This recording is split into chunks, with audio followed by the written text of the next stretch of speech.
Las ciudades cambian cuando las ideas se dicen en voz alta. Esto es En Voz Alta, la cuarta temporada de C Transmedia Podcast.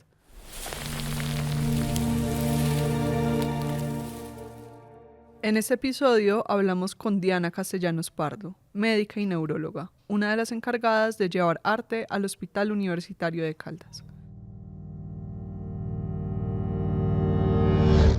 Para iniciar un poco esta conversación y también como para dar contexto de por qué te invitamos a este episodio, a mí me gustaría que tú nos contaras cómo nació la idea de convertir el Hospital de Caldas en un sitio donde puedan circular el arte y la cultura.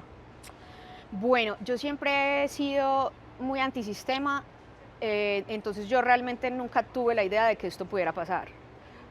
porque es como que uno parte de que en un hospital central, universitario, nadie se va a plantear que las cosas al nivel que uno se las plantea siempre como de verdad, como de una manera disidente, como tratando de imponerse contra los pensamientos hegemónicos y normativos y demás, pues sean esos los invitados a una institución como esta. Entonces realmente no es que yo me lo hubiera pensado, sino que como yo empecé un proyecto con Federico, que Fede y yo somos como una especie de colectivo, en Bestiario, que fue un proyecto en el que habían una serie de galerías, pero que todo apuntaba como a hacer una especie de laboratorios creativos para una serie de intervenciones que también tenían que ver un poco con mis ideas desde la neuroeducación, desde la neurociencia, pero que no llegó hasta allá y que bueno, como buen proyecto cultural en una ciudad pequeña como esta, fracasó, afortunadamente. O sea, lo que necesitamos son, ¿cómo es que dicen? Soñadores, aunque fracasen. Pero fue ahí que a mí me invitaron el gerente del hospital, que tiene una administración, pues que está en la administración desde hace 3 años. Él me invitó porque le llegó de ECO como que nosotros estábamos trabajando en las artes. Bueno, él inicialmente habló conmigo y no sabía nada más, y yo fui la que le conté porque él nunca llegó a conocer directamente el proyecto, y nos hizo la invitación para que Bestiario casi que se tomara las paredes de este hospital, y esa para mí fue la ruptura. O sea, fue tal la ruptura que yo decía como no me lo imaginé antes, porque realmente hay una historia de cómo los hospitales han sido centros del desarrollo del pensamiento, pero también del desarrollo del arte y del pensamiento creativo, que digamos es mucho más trascendente que la manera como se ha despojado la ciencia en ese arribismo del neurocientificismo, del arte como algo ni siquiera suplementario, como algo marginal y accesorio, o algo absolutamente prescindible. Antes no, o sea, por ejemplo, en el Hospital Salpêtrière de Francia, que fue donde se formó gente como Freud, siendo discípulo de Charcot. Charcot específicamente cogió lo que era un centro de reclusión, uno de los grandes centros donde se ejerció toda esa violencia contra los pacientes psiquiátricos, pero que también eran homosexuales, prostitutas, gente pobre, o sea, y a todos esos, ¿sí?, que estaban al margen. Y ese fue, digamos, el principio de ese hospital, que fue el Salpêtrière, pero que terminó siendo el gran centro del desarrollo de la neuropsiquiatría a través del arte, ¿sí? O sea, lo que Charcot introdujo en ese lugar realmente fue la lectura artística de la literatura. O sea, ahí nació la historia clínica, como se conoce ahora mismo, que es una obra literaria, una narrativa, y hubo un trabajo de fotografía y de ilustración y demás que terminaron como acopiando una cantidad de elementos que desde la observación terminaron generando todos los conocimientos que antes de la neurociencia le dieron forma al pensamiento de lo que tiene que ver con la psiquiatría y la neurología. Y entonces realmente eso nació a partir del arte, y habían momentos en los que el Salpêtrière, que era entonces el gran centro de neuropsiquiatría de esos tiempos en el mundo, era un lugar donde se concentraba la población para hacer como exposiciones de arte, ¿sí? O sea, como encuentros culturales. Entonces esas dos cosas estaban supremamente fusionadas, y estoy dando un ejemplo porque sí que es de los más importantes, sobre todo pues del aspecto del arte que me interesa a mí, que es el de la neuropsiquiatría, pero más bien la aberración o el hecho de que uno todavía se sorprenda de que las artes se tomen en un hospital, esa sorpresa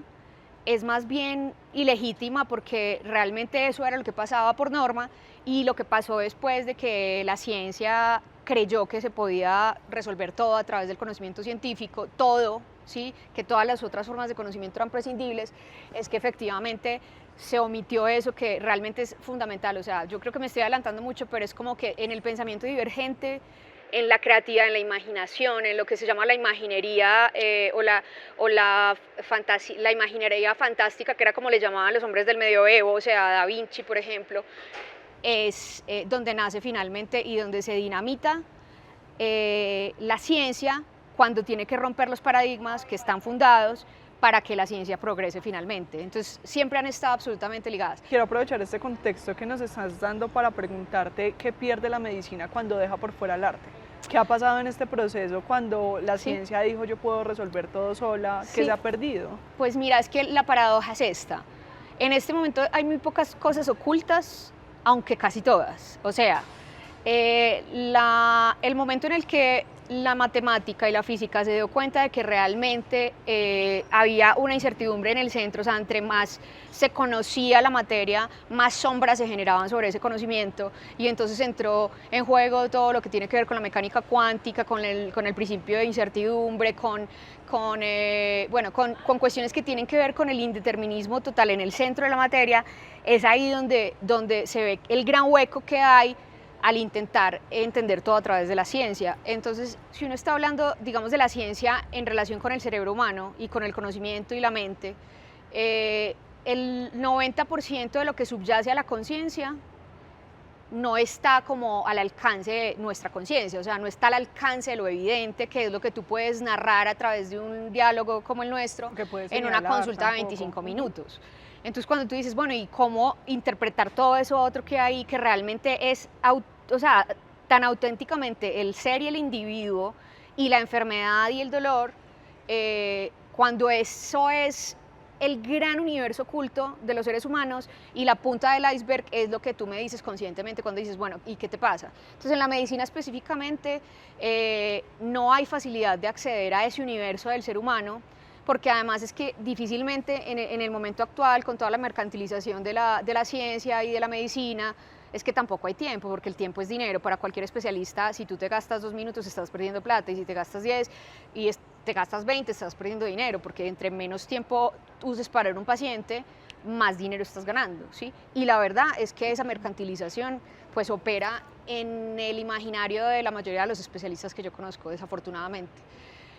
Pero entonces, claro, si tú ni siquiera eres capaz de mirar a los ojos, porque muchas personas me dicen, es que no me miró, es que no me oyó, es que ni siquiera me preguntó, ¿sí? Pues ¿cómo vas tú a acceder ni siquiera a la parte consciente de ese individuo? Porque no puede narrarse, porque van con miedo, porque sienten que cualquier cosa que digan no es legítima frente al conocimiento médico, que es como el dominante y es la orden médica, tómese esto y suerte.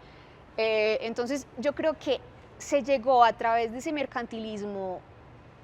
tan abominables, que lo que han hecho es una precarización brutal de la medicina, peor aún, que si tú no tienes un código de autorización, entonces lo que puedas hacer por un paciente no existe.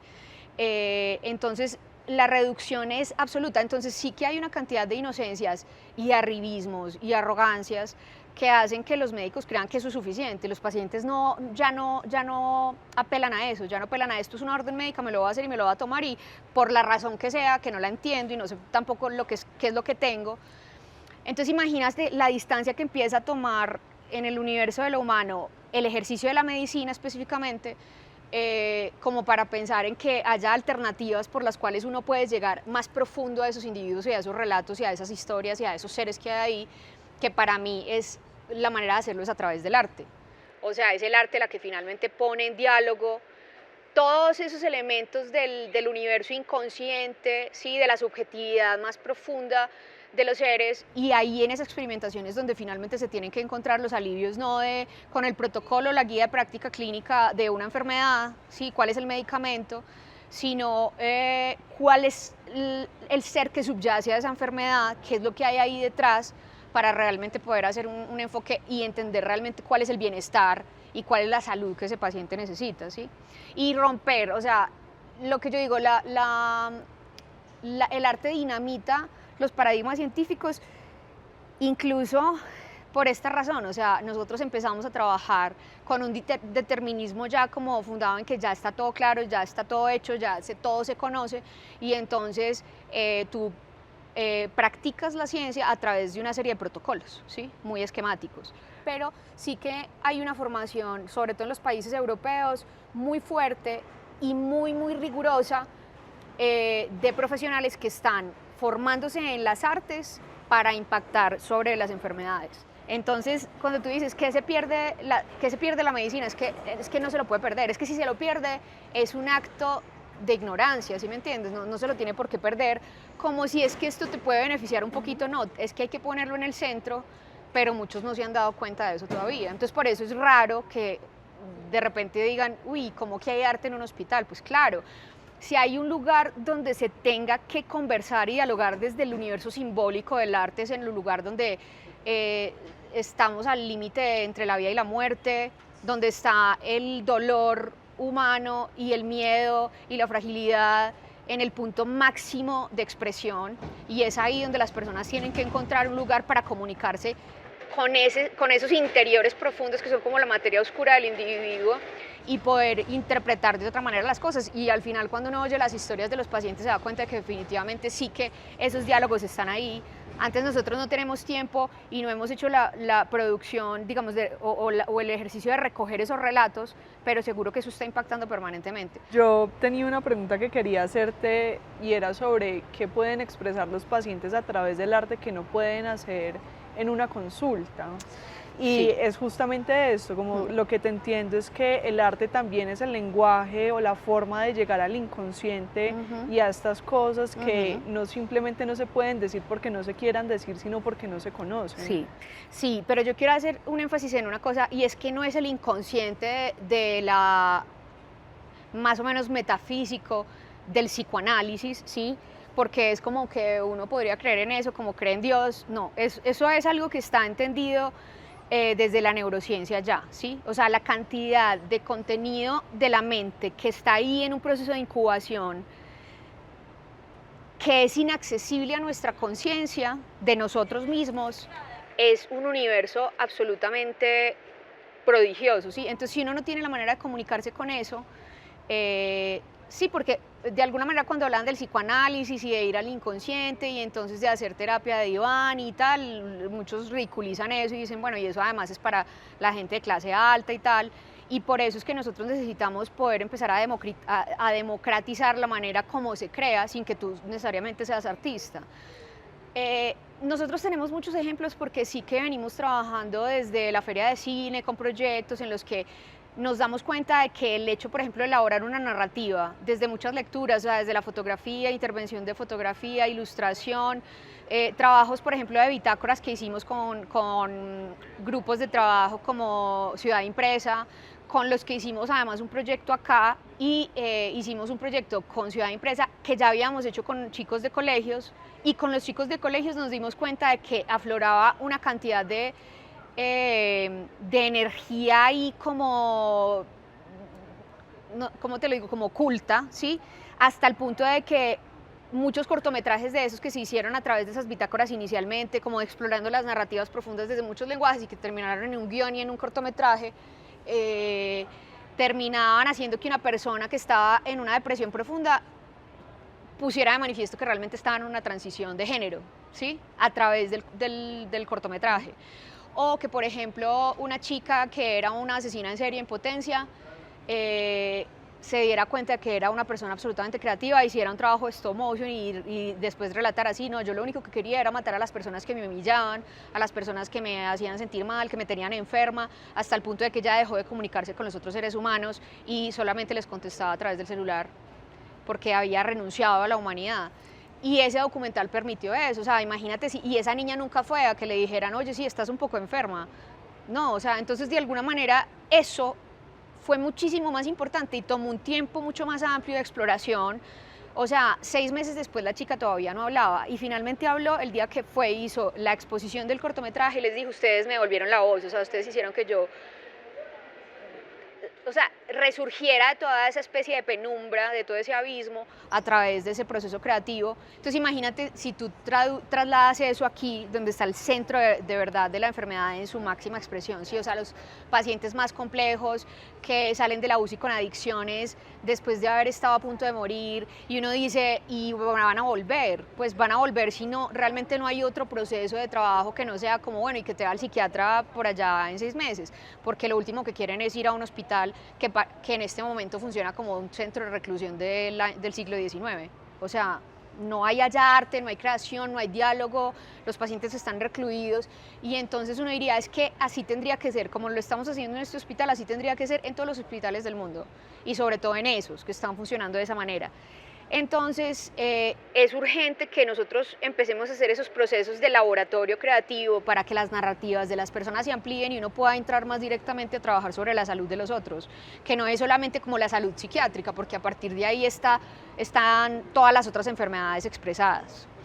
Claro, y también como que vale la pena pensar en si estos procesos que no fueron intencionales tuvieron estos resultados tan impresionantes, como qué pasa si esto se hace de forma sistemática, qué pasa si esto se hace de forma intencional, como cuáles son los resultados Sí. a los que verdaderamente se puede llegar. Y por eso este hospital está apuntando no solo a que esto sea un museo en el que se vive como de otra manera la experiencia de vital, ¿sí? De atravesar por un proceso de enfermedad o de estar en conexión con la muerte en sus últimos días de vida o de traer a alguien al mundo, de esos puntos de inflexión tan fuertes en lo que es la vida de los seres humanos. Nosotros necesitamos, en medio de la precarización que hay del sistema sanitario, traer otros recursos y otras estrategias. Entonces, por ejemplo, estamos aplicando a CoCrea, pues estamos terminando de escribir el proyecto para aplicar a CoCrea y entonces aplicar a presupuestos de la cultura, porque si en algún lugar tiene que ejecutarse el presupuesto de la cultura,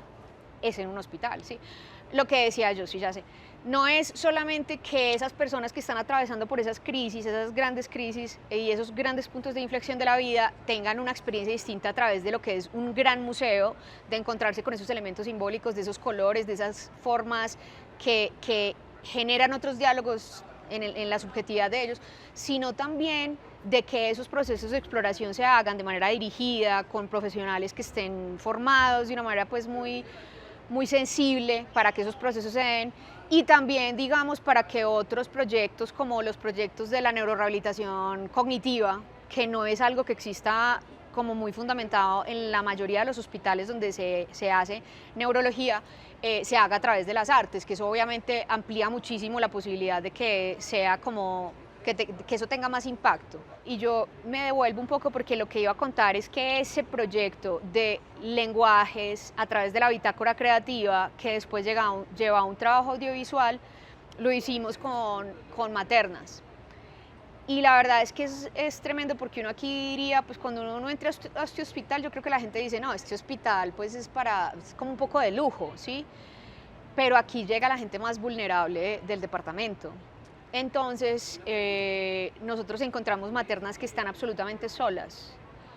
que no tienen ningún recurso, que están, mejor dicho, en una especie de vulnerabilidad extrema, y son esas personas las que acogen con mucha mayor sensibilidad el hecho de entrar en un proceso creativo y de integrarse con la historia de otras personas, ¿sí? Entonces, por ejemplo, ese proceso de bitácoras creativas con la gente de Ciudad Impresa, que lo que nosotros también queremos es eso, o sea, como vincular los proyectos culturales de la ciudad que tienen experiencia, que tienen un dominio y una sensibilidad especial, que ha atravesado por el trabajo comunitario, también con sectores muy vulnerables, para que sean ellos los que hagan este trabajo, que no sea como que nosotros nos inventamos todo, porque aquí sí tiene que haber una ganancia como desde la cultura, desde la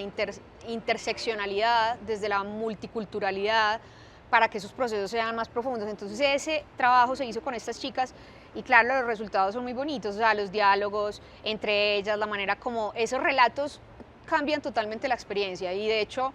hay un estudio que a mí me gusta mucho que dice, bueno, una frase y un estudio. Una frase que es de Anatole Breillat que dice, el relato es el anticuerpo contra la enfermedad, el relato, ¿sí? Y el relato tiene muchas formas, o sea, el relato es relato verbal, pero también es el relato del dibujo, de la pintura, de la escultura, de cualquier expresión artística, ¿sí? Y el estudio es un estudio que se hizo en la Universidad de California, donde se dan cuenta de que los relatos verbales modifican totalmente la configuración del sistema frontolímbico, donde más centrado está en una estructura del cerebro que se llama la corteza cingulada anterior, la experiencia del dolor emocional, ¿sí? Y se transforma totalmente, ¿sí? El hecho de que una persona pueda relatarlo. Y a veces las personas no lo pueden relatar, o sea, a veces yo me encuentro con personas que les digo, ¿por qué vienes? Y me dicen, no sé. Ahí es donde más dolor hay, o sea, en el momento donde las cosas son más difíciles de expresar, o donde las personas no tienen los recursos para expresarlo, ¿sí?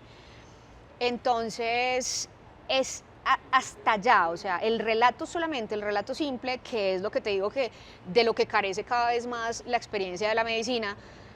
cuando se profundiza, pues con mayor razón. ¿Tú qué tipo de relación quisieras que las personas construyeran con este proyecto dentro del hospital? O sea, nosotros tenemos casi que un público natural para todos los proyectos que hemos venido teniendo, todo, o sea, de todas las expresiones artísticas, de todo tipo, o sea, hemos traído teatro, hemos traído música, para los pacientes de la unidad de hematoncología, pero también para las familias de las personas que trabajan asistencialmente acá. O sea, la amplitud de todos los procesos que nosotros hemos llevado a cabo y de públicos es muy grande, pero, por ejemplo, hemos hecho trabajos de experiencia como performance vivenciales desde el teatro con personas que trabajan acá y que están sometidas al estrés de la enfermedad de manera permanente. Entonces, el impacto que uno se espera, claro, tiene una dimensión diferente para cada persona, ¿sí? No todas las personas son sensibles, ¿sí? Solo por el hecho de que las cosas estén ahí, aunque hay personas que sí, ya viven una experiencia totalmente distinta, también porque este hospital es un hospital biofílico y nosotros estamos trabajando en eso, de que la vida se tome totalmente el hospital y entonces tú sientes que hay vida, que hay plantas. Entonces, no solamente los pacientes, el grupo asistencial, los familiares de los pacientes que están totalmente atravesados por la enfermedad de los otros también, y todos los que pasan por acá, porque al final nosotros terminamos haciendo que por aquí circulen personas del mundo de la cultura, porque para mí hay una cosa muy importante y es cómo funcionan las redes cerebrales que están calcando las inteligencias artificiales en este momento, porque son los sistemas operativos más complejos y más funcionales que hay en red, ¿sí? Entonces hay nodos súper especializados y esos nodos se ponen en red. Y los que han aprendido muy bien de eso son los grandes mercados, pero no la cultura, no las artes, ¿sí? Y tampoco la ciencia. Entonces cada uno de esos sectores está atomizado hasta el punto de que dicen, wow, trajeron el arte, lo que habíamos dicho ahorita, y todavía nos sorprendemos y tal, y todo el mundo se sorprende. Pero es que así es como tiene que funcionar, o sea, ligando esos nodos de trabajo, que es lo que nosotros intentamos cuando decimos vamos a traer al sector cultural acá, porque ellos son los nodos especializados, pero si no los ponemos en red, pues entonces cada uno tiene una fuerza ahí como que gravita en su propio entorno, pero no se junta en un sistema gravitacional que realmente mejore el rendimiento de ese conocimiento y ponga a circular un conocimiento con el otro, porque no hay formas superiores de conocimiento, no es el arte entonces un subalterno de la ciencia, y ni la filosofía un subalterno del arte, nada, o sea, todas esas formas de conocimiento tendrían que ponerse en red, tendrían que vincularse, y es en este tipo de lugares donde tiene que suceder. Entonces también tendría que impactar esto en todas las personas del sector cultural que dicen, que tienen que decir, claro, es que allá también está nuestro público, porque nosotros también hacemos parte de ese público, o sea, todos somos potencialmente personas enfermas, personas con dolor, personas con miedo, personas con fragilidad. En este momento, cuando grabamos este episodio del podcast, está expuesta una obra de un paciente tuyo y me gustaría que nos contaras un poco para cerrar la conversación. Bueno, yo descubrí a Enrique, que es un paciente con Parkinson desde hace 20 años. Es un tipo que te cuenta una cantidad de aventuras como si fuera como Forrest Gump en los grandes escenarios del arte, porque además yo todavía no tengo claro esto porque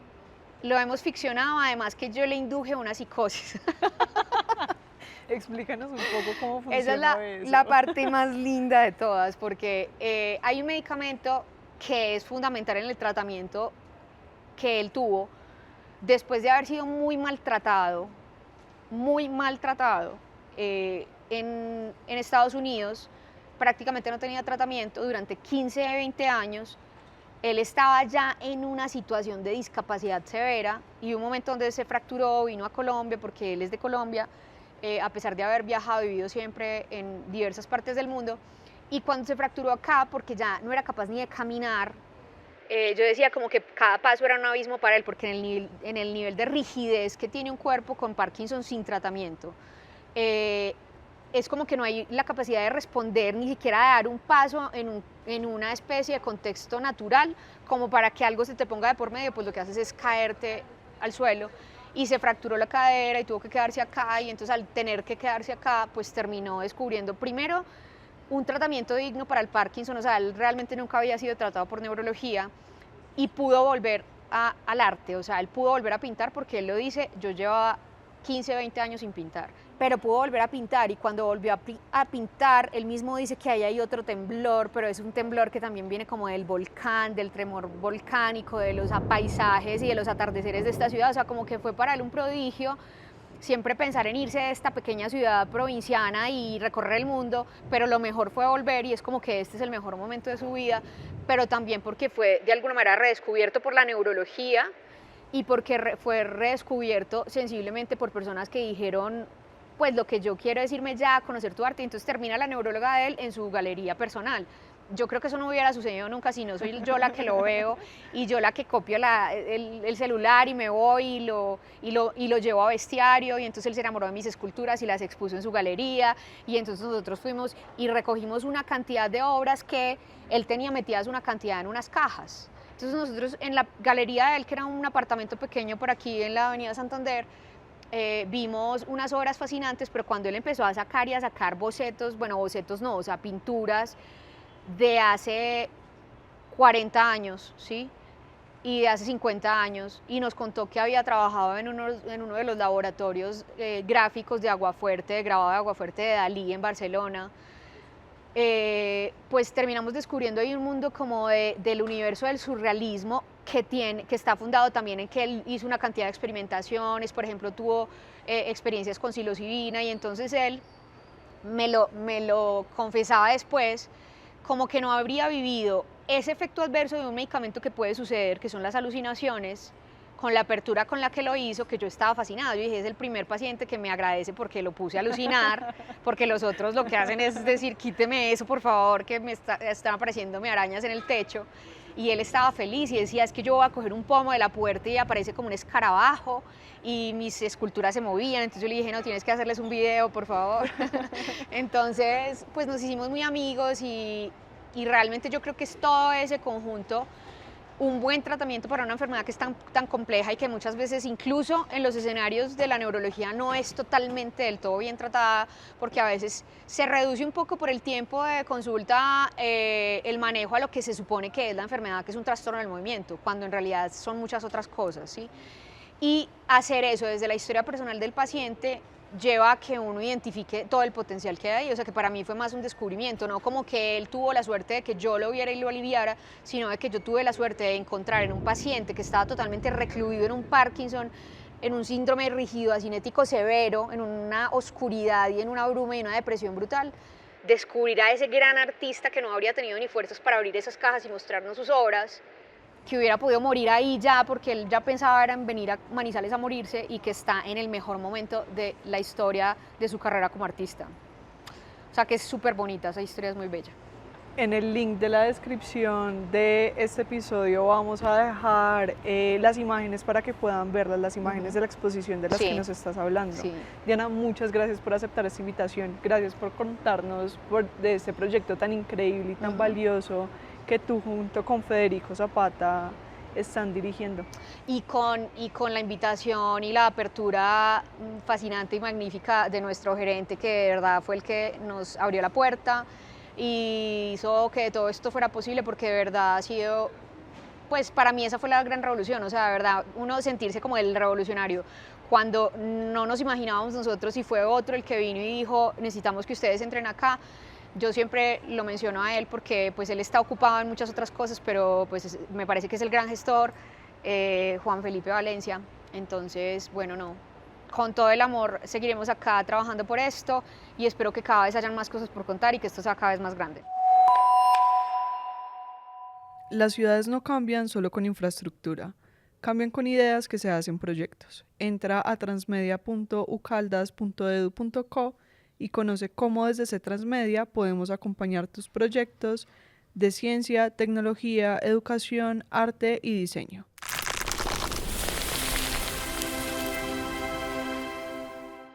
Síguenos en redes como @centrotransmedia. Hasta el próximo episodio de En Voz Alta.